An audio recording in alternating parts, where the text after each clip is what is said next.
요즘 성형의 핵심 키워드 안티에이징이라고 할 수 있겠습니다. 예쁘면서도 어려 보이는 이미지를 갖기 위해서 오늘도 많은 분들이 다양한 시술과 수술 앞에서 많은 고민을 하고 계실 거라고 생각이 듭니다. 오늘은 최소한의 절개로 최대의 효과를 내는 것이 목표인 미니 거상술에 대해서 알아보는 시간을 갖도록 하겠습니다.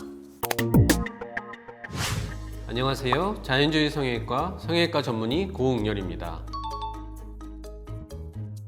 미니 거상술이란 말 그대로 안면 거상술을 시행을 하는데, 전통적인 안면 거상술로 전체를 하는 것이 아니라 개선을 희망하는 곳을 부분적으로 절개해서 피부를 박리하고 스마스층을 당긴 후 고정을 해줌으로써 리프팅 효과를 주는 수술입니다.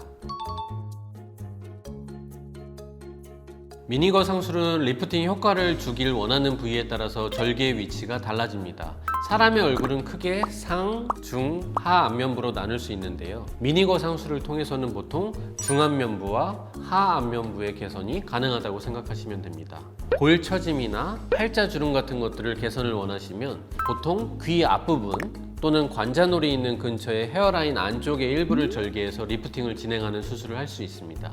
그 다음에 자울이라고 하는 입꼬리가 이렇게 처져 보이는 느낌 또는 턱선이 처져 있는 느낌이 고민이다 하시는 분들은 귀 앞쪽 또는 귀 뒤쪽에 절개를 가함으로써 중안면부와 하안면부 양쪽 모두 흉터에 대한 큰 걱정 없이 수술을 진행하실 수 있습니다.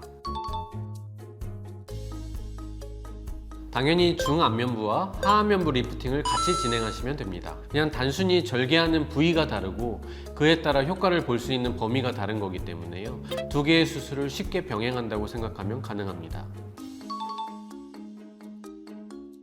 리프팅 수술에 있어서 가장 중요한 거는 얼마나 노화가 일어났는가, 얼마나 즉 피부 처짐의 정도가 심한가 라고 보시면 됩니다. 그거에 따라서 이제 수술의 범위와 종류를 결정하시면 되지만, 기본적으로 지금까지 제가 경험한 걸 비춰 말씀드리면 30대 후반부터 50대 초반까지는 미니 거상술이 적합한 경우가 많았습니다. 피부의 처짐 정도가 심하지 않고 깊고 굵은 주름보다는 아무래도 잔주름이 고민이신 경우가 더 많았거든요. 20대에는 한창 피부 탄력이 좋기는 하지만 양악 수술이나 안면 윤곽 수술을 받으셨거나 또는 심한 다이어트 등이 원인이 되어서 얼굴 피부 처짐이 20대와 다르게 발생한 경우에는 미니 거상술이 진행되는 경우도 종종 있습니다. 지금까지 미니 거상에 대해서 전반적인 설명을 마쳤는데요.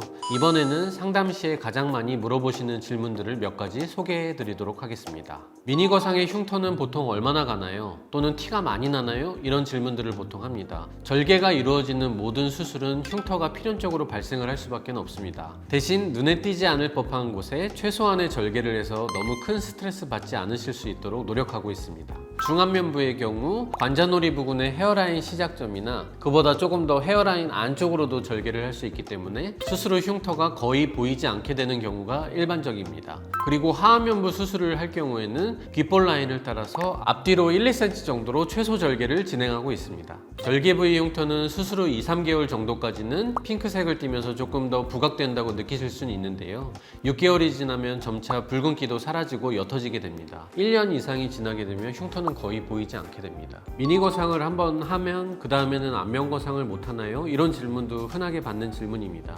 당연히 진행하실 수 있습니다. 미니 거상술을 통해서 처음에는 처짐의 정도를 어느 정도 개선은 했겠지만, 시간이 흐르고 노화가 진행이 되면 피부는 다시 늘어지고 처질 수밖에 없습니다. 개선을 요하는 부위가 이전보다 당연히 더 심해졌고 더 넓어졌기 때문에 그 다음에는 자연스럽게 안면 거상을 통해서 다시 늘어진 피부에도 탄력을 주고 주름 또한 개선을 할 수 있습니다. 미니 거상을 하면 효과는 별로 없고 괜히 피부만 얇아져서 잔주름이 많이 생긴다던데요. 이런 질문도 흔하게 받는 질문의 하나입니다. 미니 거상을 하는 것과 피부가 얇아지는 것은 일단 기본적으로는 아무런 관련이 없고요. 미니 거상을 받으신 다음에 효과가 미미하다고 느끼시는 경우는 있으실 수 있습니다. 원인별로 좀 생각을 좀 해보면, 첫 번째는 수술을 할 때 피부의 박리 범위가 적절하지 못했거나 그로 인해서 스마스층을 제대로 고정하지 못한 경우에는 수술을 진행을 했는데 수술의 효과가 적다고 느낄 수 있겠습니다.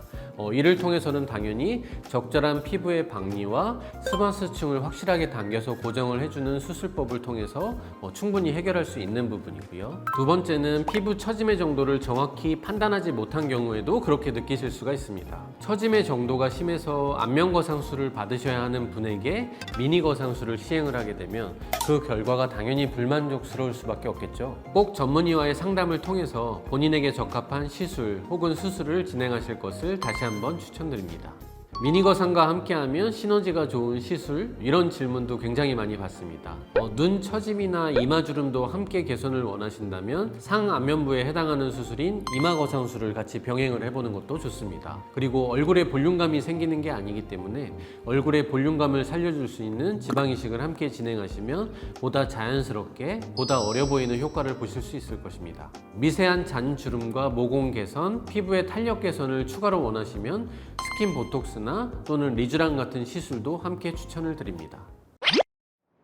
미니거상술은 안면거상술에 비해서 절개 범위가 현저하게 적고 그만큼 흉터라든가 붓기라든가 멍이라든가 회복 기간이 빠른 수술이지만 결코 쉬운 수술, 간단한 수술은 아닙니다. 반드시 수술 경험이 많은 성형외과 전문의 선생님을 찾으시고 진행하시면 만족스러운 결과를 얻으실 수 있을 것 같습니다. 이상 성형외과 전문의 고응열이었습니다.